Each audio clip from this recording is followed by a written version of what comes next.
সব রাস্তা বন্ধ হয়ে গিয়েছিল, কেউ পাশে ছিল না। জীবনের দুঃসময় যখন মনে হচ্ছিল আল্লাহ হয়তো রাগান্বিত, তখন আমি একটা কাজ শুরু করলাম, প্রতিদিন 1000 বার ইস্তেগফার।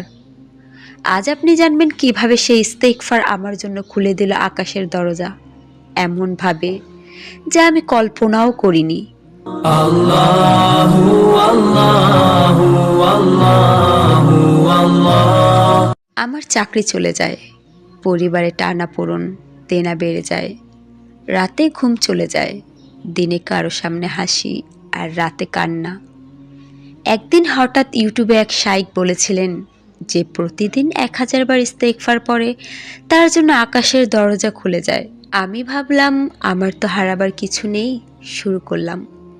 প্রথম দিন খুব কঠিন ছিল, কিন্তু আমি থামিনি। প্রতিদিন গুনে গুনে 1000 বার পাঠ করলাম, আস্তাগফিরুল্লাহ, আস্তাগফিরুল্লাহ, আস্তাগফিরুল্লাহ। চোখের পানি পড়তো, গলা ধরে আসতো, তবুও বলতাম। 7 দিন পর একটা ফোন এলো, এক প্রতিষ্ঠান যাদের কাছে আমি 8 মাস আগে সিভি দিয়েছিলাম। সাক্ষাৎকার ছাড়াই চাকরির অফার, বেতন আগের চাইতেও দ্বিগুণ। আমি সেজদায় পড়ে কাঁদলাম। সেদিন রাতে ইস্তেগফার পড়তে পড়তে মনে হচ্ছিল আল্লাহ আমার কানে কানে বলছেন, আমি শুনছি তোমায়, আর আমি কখনো তোমায় ছেড়ে যাইনি। পরের দিন ব্যাংক থেকে ফোন, দেনা মওকুফের সুযোগ পেয়েছি। 3য় সপ্তাহে আমার স্ত্রীর রিপোর্ট আসে নেগেটিভ। ডাক্তার বলেছিলেন সন্তান হওয়ার সম্ভাবনা খুব কম, কিন্তু এখন সে মা হতে চলেছে। আমি জানি এগুলো কোনো ক্রমেই কাকতালীয় নয়, এগুলো আমার সেই ইস্তেগফারের ফল।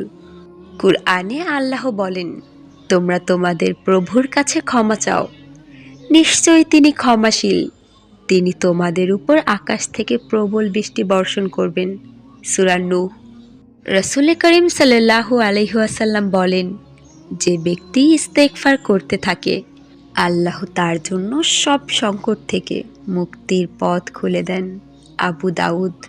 ভাই বোনেরা, আমি আপনাদের শপথ করিয়ে বলছি, ইস্তেগফার শুধু কোনো বাক্য নয়, এটা আকাশের চাবি।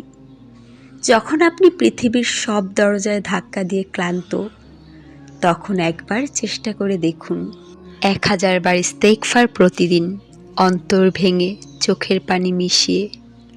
আল্লাহ এমনভাবে উত্তর দেবেন, আপনি শুধু সেজদায় পড়ে কাঁদবেন, কারণ তিনি শুনছেন সব সময়।